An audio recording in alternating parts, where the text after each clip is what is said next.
Jazakallah khairan. Bismillahirrahmanirrahim. Assalamualaikum warahmatullahi wabarakatuh. Innal hamdalillah nahmaduhu wa nasta'inu wa nastaghfiruh wa na'udzu billahi min syururi anfusina wa sayyiati a'malina man yahdihillahu fala mudhillalah wa may yudlil fala hadiyalah. Asyhadu an la ilaha illallah wahdahu la syarikalah wa asyhadu anna Muhammadan abduhu wa rasuluhu la nabiyya ba'dah. Allahumma salli wa sallim wa barik ala sayyidina Muhammadin ibni Abdillah wa ala alihi washabbihi wa mawalah wa ba'd. Ikhwatal iman, a'azakumullah jami'an. Alhamdulillah di siang hari ini kita bisa berkumpul bersilaturahim setelah menunaikan salat zuhur berjamaah. Kita melanjutkan dengan kajian kita, dan kali ini kajian kita berkaitan dengan tarbiyatul aulad fil Islam, pendidikan anak di dalam Islam. Tentu ini menjadi kajian yang berkaitan dengan tanggung jawab kita bagaimana menjadi orang tua yang amanah. Sebab sejatinya menjadi orang tua sama seperti profesi yang lain akan diminta pertanggungjawaban oleh Allah Subhanahu wa taala. Sebagaimana karyawan akan dihisap atas apa yang diperlakukannya, atas amanah yang dimilikinya, sebagaimana juga bos akan ditanya atas apa yang dikerjakannya, mahasiswa juga ditanya apa yang akan dikerjakannya, maka orang tua pun akan ditanya akan apa yang dilakukannya kepada anaknya, ya. Kullu nafsin bima kasabat rahinah. Tiap-tiap jiwa bertanggung jawab atas apa yang dikerjakannya. Rasulullah juga mengatakan kullukum ra'in wa kullukum mas'ulun an ra'iyatihi. Setiap kalian adalah pemimpin dan setiap kalian akan diminta pertanggungjawaban atas apa yang kalian pimpin atau kalian diamanahkan kepadanya. Ikhwatal iman, karena itu di tengah kesibukan kita, maka kita mencoba untuk membahas bagaimana tanggung jawab kita sebagai orang tua atau dalam hal ini kepala keluarga bagaimana terhadap rumah. Tema kita kali ini berkaitan dengan waktu berkualitas atau quality time. Karena waktu yang singkat saya menjadikan beberapa sesi. Untuk bagian pertama ini saya beri judul ketika waktu menjadi penghalang. Dalam hal ini keterbatasan kita dalam berinteraksi dengan anak-anak, dalam istri kita, itu harus disiasati agar jangan sampai kita menjadi pribadi yang menyesal ketika seiring berjalannya waktu kita tak mampu memberikan hak-hak mereka. Itulah kenapa yang paling tepat untuk kita diskusikan berkaitan dengan tema quality time ini adalah hadis yang sangat populer berkaitan dengan masalah pemanfaatan waktu. Iqtanim khamsan qabla khamsin syababaka qabla haramik wasihataka qabla syaqamik wa ginaka qabla faqrika wa faragaka qabla syaglik wa hayataka qabla mautik. Hadis ini ya diriwayatkan oleh Al-Hakim dan disahihkan oleh Syekh Albani, berkisah tentang manfaatkan 5 perkara sebelum 5 perkara. Yang paling penting yang mau kita bahas yang poin nomor 4, yaitu faragaka qabla syaglik, masa luangmu sebelum datang masa sibuk. Masa luang di sini dalam konteks pengasuhan tentu ketika berinteraksi bersama keluarga kita. Seringkali kita berinteraksi bersama keluarga namun tak ada bekas yang dibawa, yang ada tertanam di dalam jiwa anak kita. Bahkan menjadi sesuatu yang dianggap biasa saja. Saya ingat seorang ayah yang 2 pekan sekali pulang karena dia kerja di dinas di luar kota. Dia bercerita dengan bangganya walaupun akhirnya dikomplain juga sama istrinya. Karena dia ketika liburan pulang, dia merasa memiliki quality time dengan anaknya. Anaknya dibawa ya, setelah 2 pekan nggak bertemu, dibawa jalan-jalan. Dibawa ke area playground anak ya, Chipmunk yang mahal itu. Kemudian ketika diajak main, anaknya dibiarkan bermain, ayahnya duduk di pojokan sambil main gadget, update status dan sejenisnya. Ya terus sampai 2 jam, anaknya selesai ketawa-ketawa, selesai, kemudian ayahnya pulang. Nah, ayahnya merasa inilah quality time. Padahal kalau ini dilakukan, buat apa kehadiran ayah? Pembantu supir pun sudah bisa mengantarkan. Kalau hanya sampai di tempat bagaimana anak bermain, anak tidak merasa kehadiran ayah saat itu menjadi sesuatu yang bermakna. Maka waktu luang itu terbuang. Tak ada pesan yang dibawa oleh anak ketika berinteraksi dengan ayahnya. Berkaitan dengan 5 hal ini, Al-Munawi dalam At-Taisir bi Syarh Al-Jami' As-Shaghir mengomentari, dan ini penting buat kita pahami. Walaupun 5 poin ini yang kita bahas poin 4, tapi yang paling penting beliau mengatakan fahadhil khamsatu la yarifu qadraha illa ba'da zawaliha. 5 hal ini, dalam hal ini yang poin 4 mau kita bahas, baru betul-betul kita tahu nilainya setelah kelima hal tersebut hilang. Baru kita mengetahui bagaimana nikmatnya berinteraksi sama keluarga setelah anak bertambah usianya. Barulah kita menyesal tak pernah memasang popok anak ketika anak sudah besar. Ya, barulah menyesal ketika tak pernah hadir pada saat mendampingi anak proses kelahiran, kita baru menyesal. Ya, saya ingat pengalaman awal-awal menikah dengan istri saya ketika istri saya ingin memberikan pelajaran, ya. Saya biar bagaimana masih banyak kesalahan dalam mengasuh anak gitu. Jadi istri saya memotivasi agar menjadi seorang ayah yang baik. Jadi saya ingin juga menjadi ayah yang baik. Ketika saya baru punya bayi, kurang lebih umurnya 4 atau 6 bulan saat itu, ya meskipun saya berusaha menjadi ayah yang baik, tapi saya punya kelemahan. Kelemahan saya itu adalah saya paling jijik sama kotoran bayi. Sampai sekarang pun begitu, tapi masih bisa di atas. Dulu tuh paling jijik. Ngelihat sendiri gampang mual muntah. Padahal mungkin bisa jadi bau-baunya baru cuma dibilang pup tuh langsung saya menghindar. Karena nggak tahu, di memori saya tahu jijik dan gampang mual muntah. Sehingga kadang-kadang kalau ketika anak lagi pup, itu istri saya minta, "Bi, gantiin popoknya kamu aja." Begitu simpelnya, kamu aja. Udah saya bilang, "Bi, katanya mau jadi ayah yang baik." Ya, bisa kapan-kapan. Ntar aja udah gede gitu. Istri saya entah suatu hari bagaimana ceritanya, ya tiba-tiba berinisiatif gitu. Pagi-pagi anak habis subuh tidur lagi, saya ngetik, tiba-tiba istri bilang, di rumah gak ada khodimat, gak ada pembantu. "Bi, izin ya mau ke warung." Iya. Ketika istri izin, ya saya pikir ke warung biasa, aktivitas biasa. Tiba-tiba anak saya terbangun, yang masih bayi itu. Tiba-tiba ketika saya cek biasa, totonya pup. Sesuatu yang nggak saya duga. Biasanya dia pupnya itu biasanya tadi sebelum ditidurin gitu. Ternyata udah pup. Astagfirullah. Sesuatu yang saya hindari terjadi. Makin kencang nangisnya karena kan dia bangun udah pup, susah tidur lagi. Wah, udah bingung kan. Saya telepon istri, ternyata handphonenya tinggalin di rumah. Saya bilang ini konspirasi Yahudi nih kan gitu. Kesel juga saya bilang. Bagaimana bisa gitu, saya kesel gondok, saya gendong anak sambil saya melihat ke jendela, kok belum pulang juga gitu ya. Meminta tolong tetangga malu, anak tapi makin kenceng nangisnya kan. Akhirnya udahlah bismillah, mungkin itulah saat yang enggak tapi dalam hati kesel sebenarnya. Kemudian saya bawa ke belakang, ya saya buka pampersnya karena saya mungkin masih amatiran ya buka pampers. Justru ketika pampers dibuka, maaf kotorannya malah tumpah ke tangan saya gitu. Dan itu saya kaget luar biasa, astagfirullahaladzim. Dan ketika saya astagfirullahaladzim naik desibel suara saya naik, anak saya makin kencang nangisnya. Merasa dia seperti dimarahi. Maka disitulah saya merasa bersalah sekali dan saya menyesal. Sampai akhirnya saya nggak peduli saat itu benar anak saya. Entah gimana, tahu ada keberanian gitu. Saya ambil kotoran itu seperti biasa saja, tapi saya nggak buang ke ini. Saya seperti buang itu ke bagian lubang kamar mandi. Saya siram gitu, dan saya nggak peduli tangan saya kotor saat itu. Saya bersihkan semua, saya rogoh bagian bokongnya, bersihkan. Kemudian saya pasangkan popok semampu saya gitu. Setelah itu saya diamkan tidur dalam keadaan merasa bersalah tapi kesel sama istri yang nggak pulang juga. Ketika istri pulang, saya udah nungguin aja, Allah kemana? Alhamdulillah anak udah tenang. Lama sekali, nggak biasanya istri lama. Makin percaya ini konspirasi kan gitu ya. Ketika istri pulang langsung, mohon maaf ya, saya juga punya kekurangan, saya nggak bisa nahan emosi, saya marah istri saya. "Kamu kemana?" Terus istri saya bilang, "Lah kan udah izin ke warung. Handphone kenapa nggak dibawa?" Saya bilang, "Biasa, lupa kan gitu ya. Tumben kamu bisa handphone kemana-mana bawa gitu." Saya udah kesel aja, dia bilang, "Tahu nggak si Faris tuh? Kenapa? Nangis." Ya terus kenapa? Dia pup.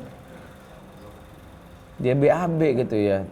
Ya terus gimana? Kamu kan tahu, saya bilang. Aku tuh paling jijik. Kamu tinggalin gitu ya. Terus sekarang gimana? Udah tahu beresnya kamu dah? Saya bilang gitu sama istri saya. Kamu tahu beres tuh, udah bersih tuh, anak udah tidur tuh, kamu tahu enak. Yang istri saya senyum terus menepuk pundak saya sambil meluk gitu, bilang, "Alhamdulillah Habib bisa." Dalam bahasa saya, apaan bisa gimana, kamu tuh ngerjain saya. Terus istri saya bilang gini, Abi boleh marah sama Umi sekarang, tapi ntar ketika anak sudah dewasa, anak sudah gede, Abi akan merindukan situasi seperti ini. Abi akan justru menjadi orang tua yang merasa bersyukur tidak terlewat satu momen pun minimal kalau ditanya dalam sejarah kehidupan anak. Dulu Abi pernah marahin papaku? Nggak pernah, walaupun sekali. Dulu saya berpikir itu kalimat bualan dari istri saya yang saya pikir ngapain sih, cuma menghibur doang, kesel saya.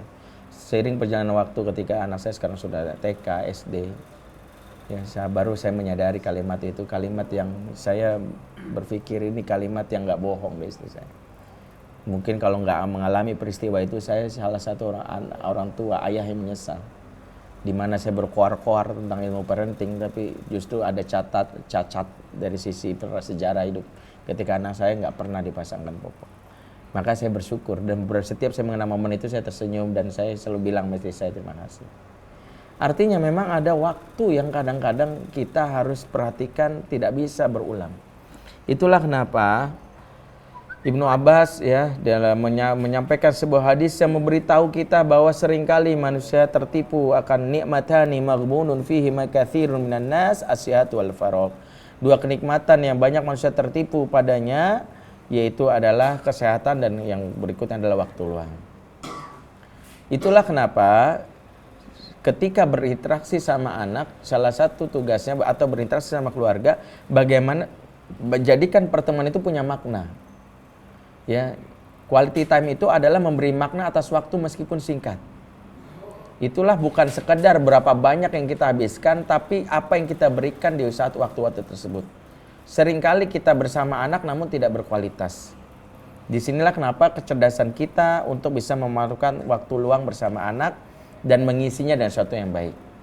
Nah, apa saja yang bisa kita berikan? Ada 5 waktu reguler yang saya yakin biasanya para ayah ya atau para suami biasanya memanfaatkan waktu tersebut.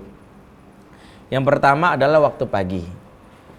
Pagi yang gembira adalah salah satu upaya kita mengisi waktu yang terbatas ketika bersama anak.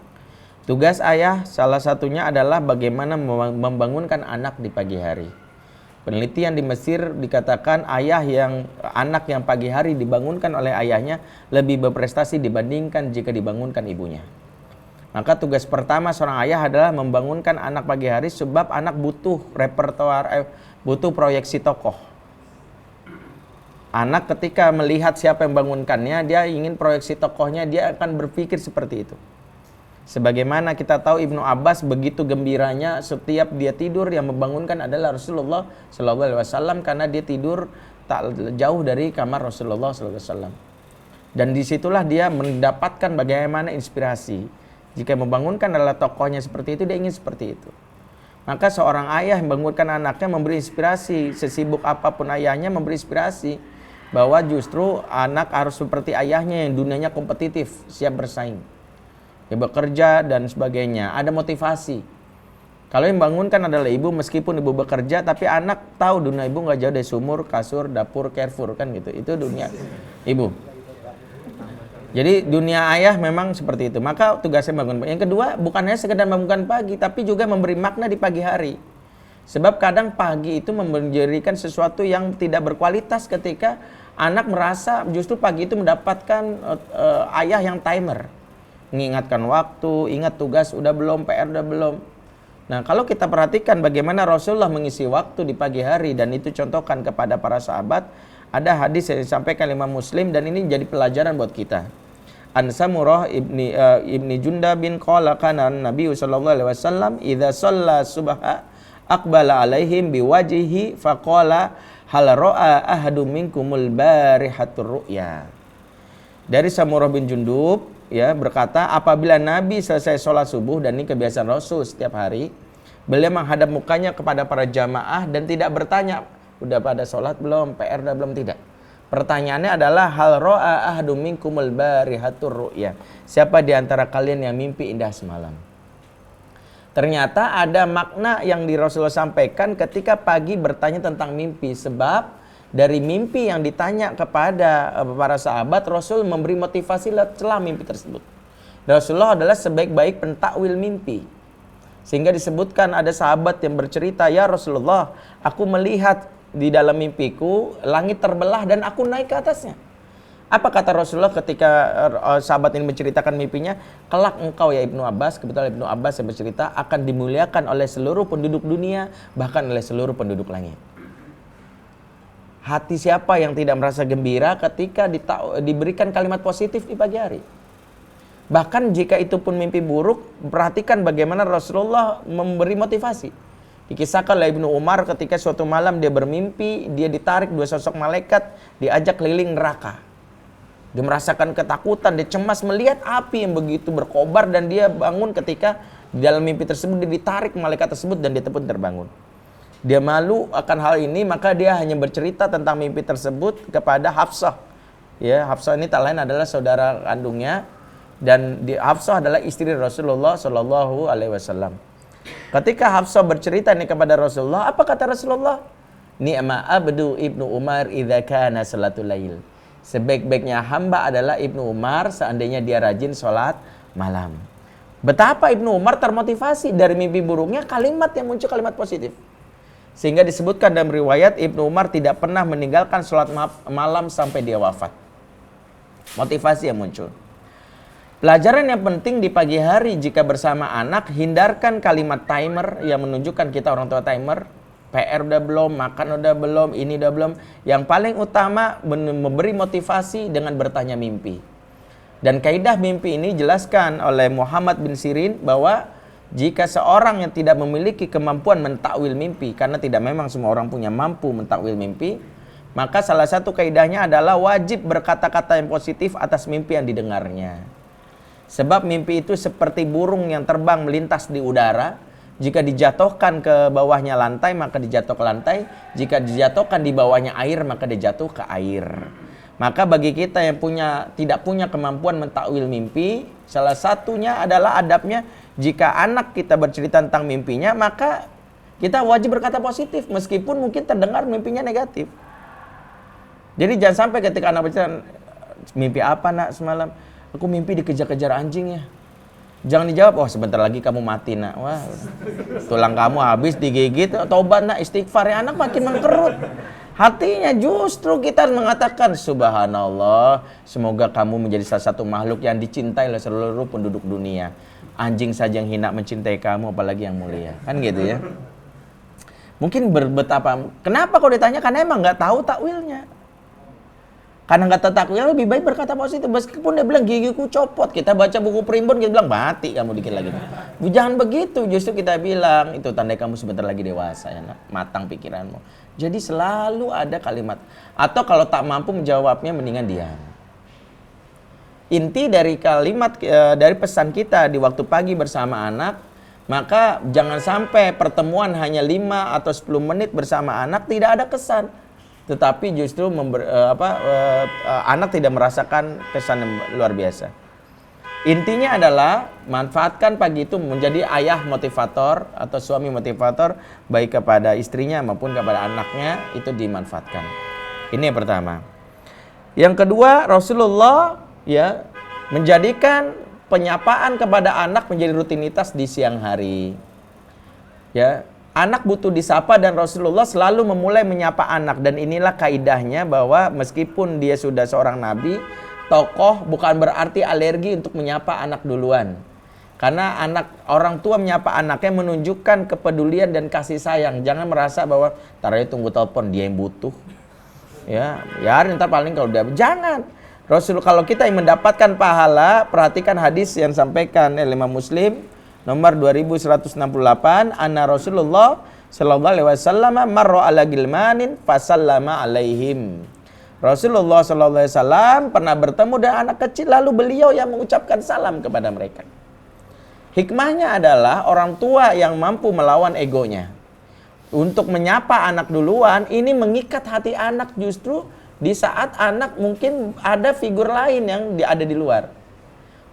Itulah kenapa dengan teknologi yang kita miliki, adanya handphone, ada gadget, maka jadikan waktu siang, dan menurut pakar pengasuhan dari Amerika, Gregory Slayton, justru waktu siang itu waktu transisi yang tepat untuk kita menyapa anak. Sebab peralihan dari misalnya zuhur ke asar itu waktu yang tepat untuk anak rileks, dan ketika kita menyapanya merasa lebih tentram dia batinnya dan merasa lebih nyaman. Maka jangan malu untuk menyapa anak di siang hari. Apa yang kita sapa? Apa yang kita sapa anak? Apa yang seharusnya kita sapa kepada anak kalau kita berinteraksi pada anak? Apakah lagi-lagi nanya PR? Apakah nanya sholat? Perhatikan bagaimana Rasulullah SAW disampaikan juga dalam hadis yang lain, ketika Rasulullah menyapa seorang anak bernama Abu Umair yang tak lain adalah sepupunya dari Anas bin Malik. Abu Umair ini punya burung pipit yang bernama Nughair. Maka Rasulullah SAW ketika bertemu dengan Abu Umair, yang Rasulullah lakukan apa? Ya Aba Umair, ma fa'alan Nughair. Wahai Abu Umair, ya, apa kabar burung pipitmu Nughair?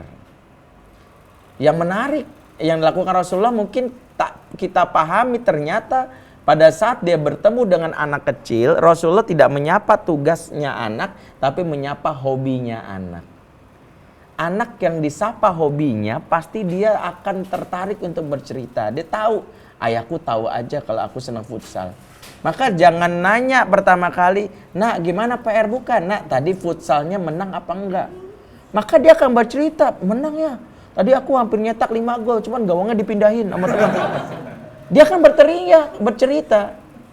Kalau ternyata temennya, anak kita hobi banget lagi main boneka, memandikan boneka, Frozen sebagainya, tadi bonekanya udah dimandikan belum? Dia akan bercerita. Maka siang hari kalau bersapa, menyapa seorang anak, maka jangan hindari. Bukan berarti nggak boleh nanya sholat, karena Rasulullah kalau kita lihat, menyapa anak kecil itu nggak langsung menanyakan sholatnya, makannya, PR-nya, tidak. Tapi dia membuka pintu masuk supaya anak menerima dengan cara apa? Nanya hobinya dulu. Siapapun suka ditanya hobinya, bukan hanya anak kecil, istri kita. Kalau dia punya hobi, kita tahu hobinya belanja, kartu kreditnya udah habis berapa, Mak? Gitu ya. Oh, sedikit amat, kan batasnya 80 juta, masa kamu? Habisin aja gitu ya. Paling habis ini kamu lihat berita aku bunuh diri, gitu, enggak ya? Enggak ya, maksudnya. Disinilah kita pentingnya, orang akan semangat bercerita jika hobi yang ditanya. Maka seringkali waktu itu tidak berkualitas karena menyapanya untuk hal-hal yang sifatnya basa-basi yang tidak sesuai dengan perasaan atau kesenangan. Maka pandai-pandailah mengetahui kesenangan anak atau istri kita. Jadi jika tahu istri kita senang banget, tanya, pasti dia akan senang bercerita. Ya, jika kita tahu anak kita senang banget tentang ini, tanya. Dia akan bercerita, dan itu dilakukan Rasulullah SAW. Jadi siang hari manfaatkan waktu dengan teknologi kita yang sekarang ada. Ya, kalau Rasulullah dulu langsung menyapa anak kecil. Kalau sekarang karena anaknya kita ada di rumah, lebih baik kita menyapa dalam keadaan di telepon. Kalau anaknya belum bisa bicara, mungkin kita menyapa dulu istri kita. Itu sebagai hak di dalam rumah. Yang ketiga, waktu yang terbatas, saya percepat, menjadikan malam penuh makna. Di mana salah satunya menjadikan aktivitas sebelum tidur menjadi aktivitas untuk menanamkan nilai. Yang harus kita catat penting bagi kita yang memiliki anak di bawah umur 10 tahun, anak di bawah 10 tahun tidak boleh tidur tanpa pendampingan. Maksudnya apa? Maksudnya setiap anak sebelum tidur harus diseleksi dulu pengalaman harian. Sebab kita tidak tahu apakah dia mendapatkan informasi yang buruk dari sinetron, film, atau temannya. Maka malam hari disebut waktu jurnal, di mana anak bercerita dulu tentang pengalamannya hari itu. Jika pengalaman yang baik, kita record, kita katakan subhanallah, jadi hari ini kamu menolong temanmu yang nama Irfan. Ayah bangga sekali. Dia tahu bahwa dia diapresiasi. Kalau dia bercerita, tadi aku pukul temanku Nisa. Kita tidak salahkan ini, karena dia memang tidak punya untuk menseleksi pengalaman. Orang tua yang membiarkan anaknya tidur tanpa pendampingan, maka anak mencampur adukan pengalaman, bisa jadi hal yang buruk. Insting dia untuk membela diri saat diperlakukan zalim atau temannya dipukul temannya. Ketika kita tidak mengatakan, nak, kawanmu itu bukan untuk dipukul. Kalau kamu marah, ucapkan, jangan memukul. Kalau kamu memukul, pukullah orang-orang jahat, orang-orang zalim. Itu kalimat yang harus kita luruskan. Atau misalnya kita menitipkan anak ke pembantu atau misalnya ke eyangnya. Ada kalanya eyangnya itu saking sayangnya melanggar aturan yang kita buat.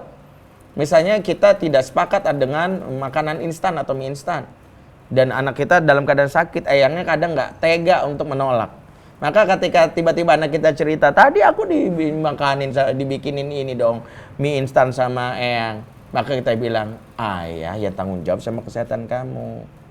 Ya, jadi kamu harus tahu bahwa ayah yang bertanggung jawab sama kesehatan kamu. Eyang saking sayangnya tapi nggak tahu. Kalau kata dokter kamu nggak boleh makan itu. Lain kali jangan lakukan. Nah, permasalahan orang tua di perkotaan adalah orang tua yang udah saking sibuknya bekerja, membiarkan anak setiap malam tidur membawa memori yang bercampur antara positif dan negatif. Hari ini dia dengar kalimat ngaco dari temannya, direkam di otaknya. Hari ini dia, karena kita nggak ada proses namanya sharing evaluasi atau jurnal harian. Maka pertama, sebagaimana contoh Rasulullah SAW, bagaimana Rasulullah kepada Aisyah, ya istrinya yang masih belia, Rasulullah meluangkan waktu untuk berbagi cerita harian. Ya, dan Rasulullah mendengarkan bahkan menyimpulkan hal-hal yang bagus dari cerita yang disampaikan oleh Aisyah. Dan hadis ini panjang sekali, bisa ada kita dapati dalam kitab Adabul Mufrad karangan Imam Bukhari. Ya, kisah Ummu Zahra dan Aba Zahra. Ya, ada 11 wanita yang dikisahkan oleh Aisyah dan Aisyah bercerita luar biasa kepada Rasulullah. Dari sini kita tahu bahwa kalau ada pengalaman baik, kuatkan. Ya, kalau buruk, kita segera delete. Ya, anak saya misalnya cerita, Bi, tadi aku nraktir temanku beli bakso tadi di depan rumah. Alhamdulillah. Iya, aku ambil uangnya di dompet Abi gitu. Nah, baru saya bilang astagfirullah. Ya, ada hal yang baik yang kita perhatikan, buruk kita bilang, kalau mau jangan sembarang ambil, izin dulu. Pantas Abila cari-cari nggak ada tadi kan gitu ya. Yang berikutnya, jangan abaikan untuk menutup malam dengan tauhid.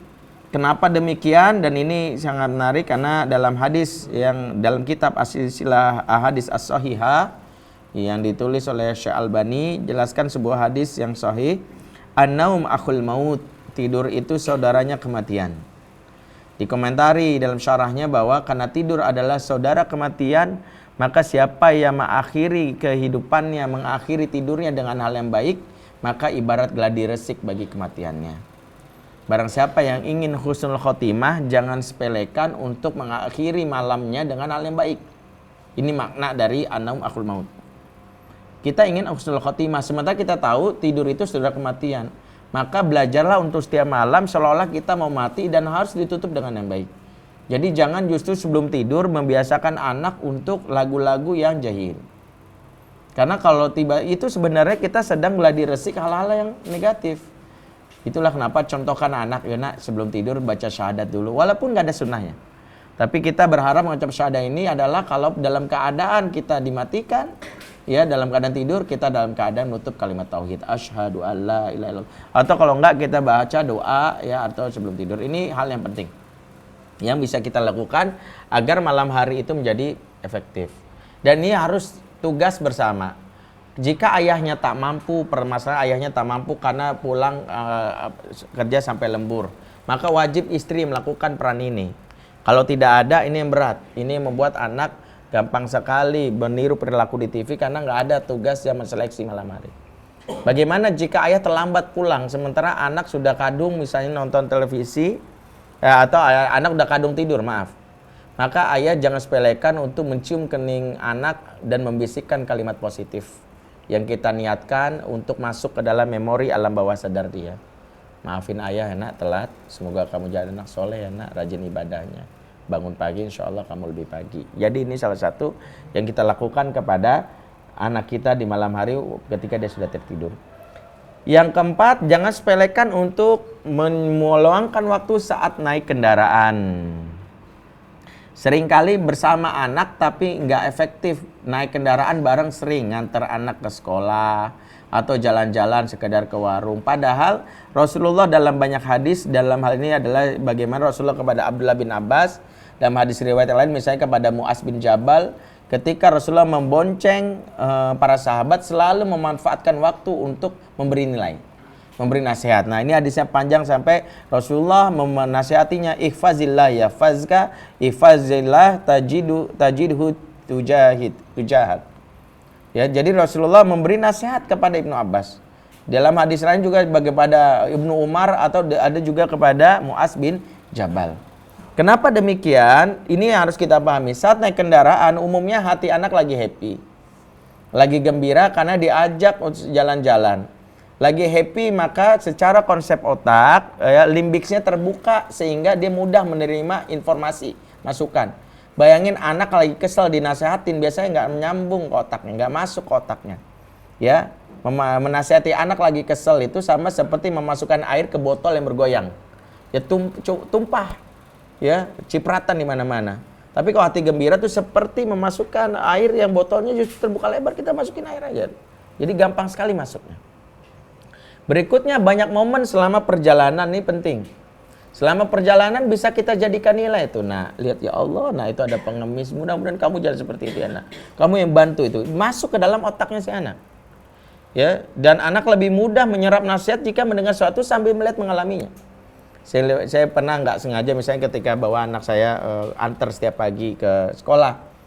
Rumah saya di Bambu Apus, Taman Mini, sekolah anak saya TK di Cibinong. Ya, jadi sekitar ya 45 kilo lah, 40 kilo. Tapi karena Jakarta pagi hari justru saya melawan arus, jadi sama saja seperti dari sini ke Mampang, dari rumah saya ke Mampang, ke Buncit. Bahkan lebih lama kemari kalau lewat Jor. Jadi menurut saya ya bukan masalah waktu lagi, bukan masalah jarak, tapi masalah waktu.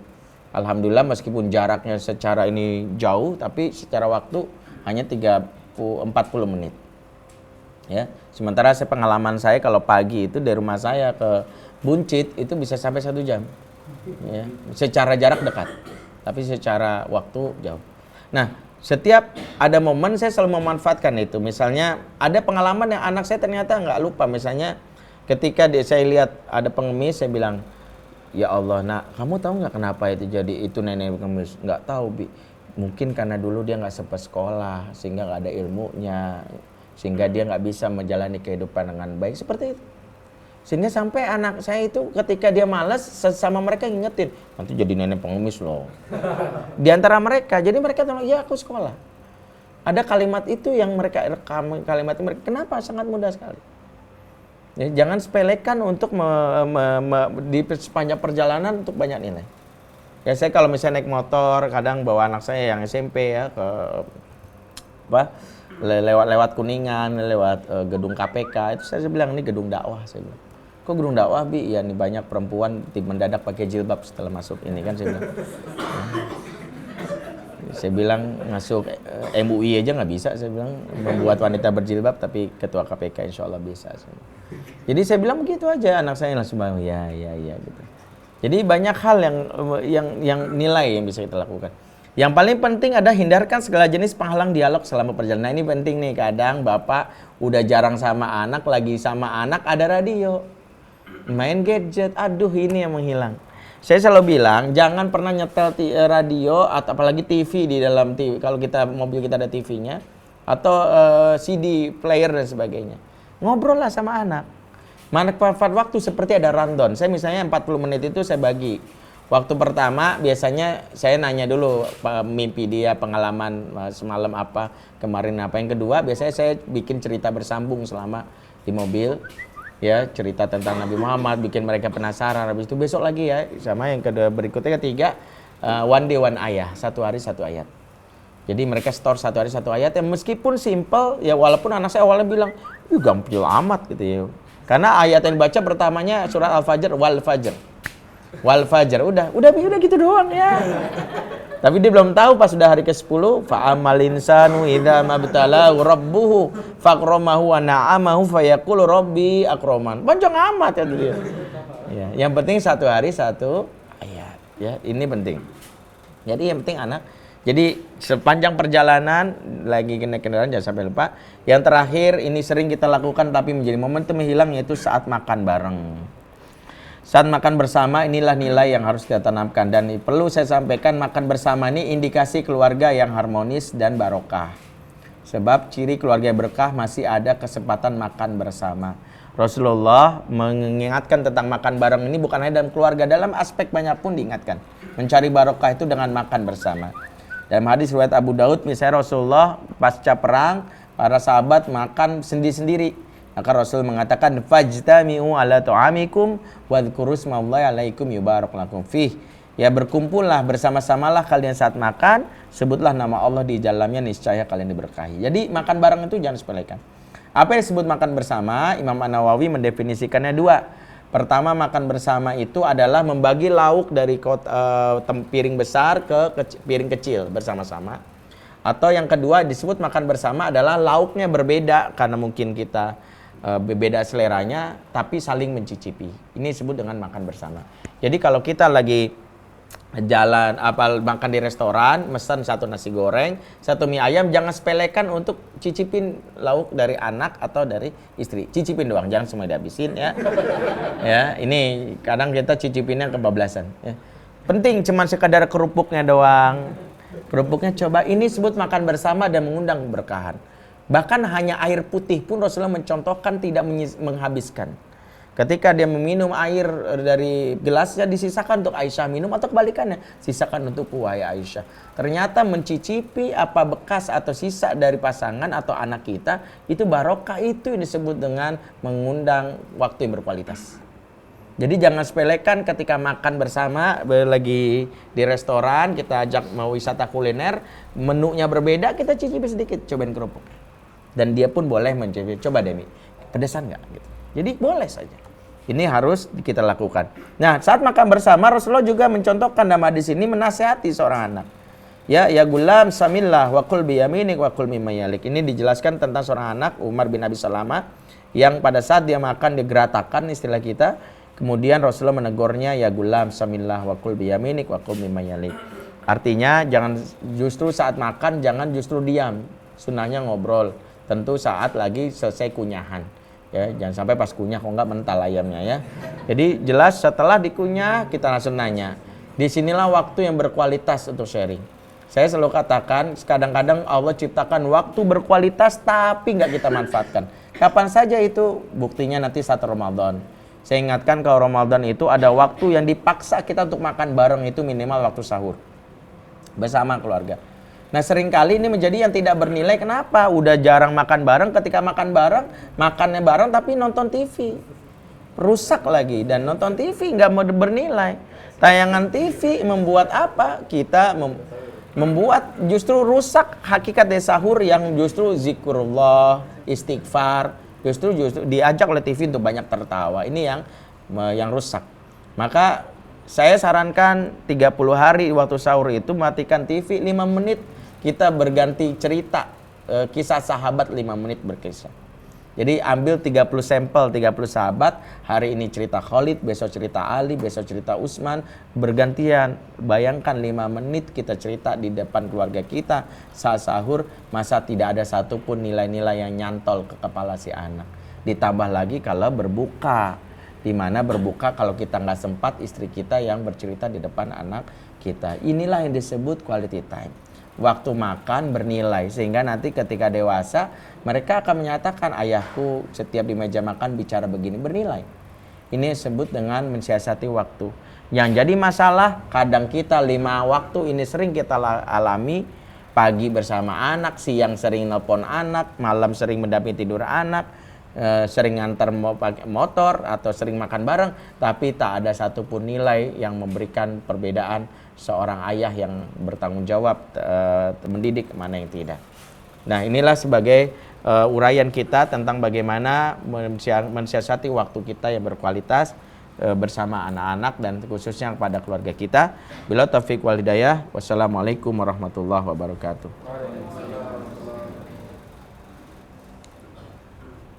Ya, jazakallah pada Ustaz Fitri. Afadhal dari teman-teman ada yang ingin bertanya mempertajam pembahasan pada siang hari ini? Dari ibu-ibunya? Dari bapak-bapak dan calon bapak-bapak? Yang pengen besok nikah? Ada yang mau besok nikah soalnya. Nah, subhanallah. Persiapan hari ini. Subhanallah. Barakallah. Tep, ada yang ingin bertanya? Nggak ada, nggak apa-apa. Saya ada acara lagi saya. Kalau Anda ingin coba nanya, Sir. Kalau tadi kan persoalan malam ya, bicara dengan anak untuk jurnal tuh supaya anak. Nah ini lihatnya supaya ngobrol dengan anak dan anak cerita tentang jurnal kesehariannya itu seperti apa? Iya. Kiat pertama, kalau kita ingin menjadikan anak bercerita, jangan sepelekan kita yang bercerita lebih dahulu. Prinsip anak bercerita adalah prinsip kita belajar untuk bercerita tentang pengalaman harian kita. Kalau kita selalu banyak bertanya, ini kayak KPK sama koruptor. Apa pengalamanmu? Apa yang terjadi semalam? Bukan begitu. Dalam teknik pengasuhan namanya self-disclosure. Maaf, self-disclosure itu adalah terbiasa membuka diri. Nah, tadi di kantor masa ayah ketemu sama misalnya ada orang dari Eropa gitu, tinggi sekali. Nah, jadi simple. Tadi di jalan masa ada kecelakaan. Jadi bercerita sesuatu yang kita alami sehingga anak pun terbiasa bercerita. Orang tua yang malas menceritakan pengalaman hariannya, maka membuat anak pun ketika remaja tertutup perasaannya atau terjadi barrier untuk bercerita. Jadi biasakan budaya bercerita pengalaman harian itu dilakukan bukan hanya pada anak, sama kepada istri. Tadi di kantor aku ada dapat materi kajian ini loh. Tapi ustadznya ceramahnya ngomongnya lama banget kan itu. Mana perut lapar lagi nggak dapat gitu misalnya. Misalnya panitia nggak nyediain makan misalnya gitu. Jadi boleh aja ceritain itu, curhat seperti itu. Artinya banyak hal boleh kita ceritakan. Jadi teknik pertama adalah terbiasa untuk. Yang kedua, ketika anak bercerita, maka jangan langsung keluar nasihat. Karena seringkali anak lagi sedang-sedang bercerita langsung keluar ayat. Ini nggak pas. Jadi biasakan menjadi pendengar yang baik. Pendengar yang cukup dengan kalimat ya Allah gitu ya. Itu seperti cicak gitu ya. Jadi itu bisa kita praktekkan kepada anak kita. Jadi biasakan jadi anak merasa iya bi soalnya gini bi ini nih. Setelah dia puas baru kita bisa nasihati apa yang sebaiknya dilakukan ya. Wallahu a'lam bishawab. Mohon maaf saya nggak ada waktu lagi. Ada acara lagi jam 1:30 ya. Bila taufik. Assalamualaikum warahmatullahi wabarakatuh. Waalaikumsalam. Ya, jazakallah Ustaz Fitri ya.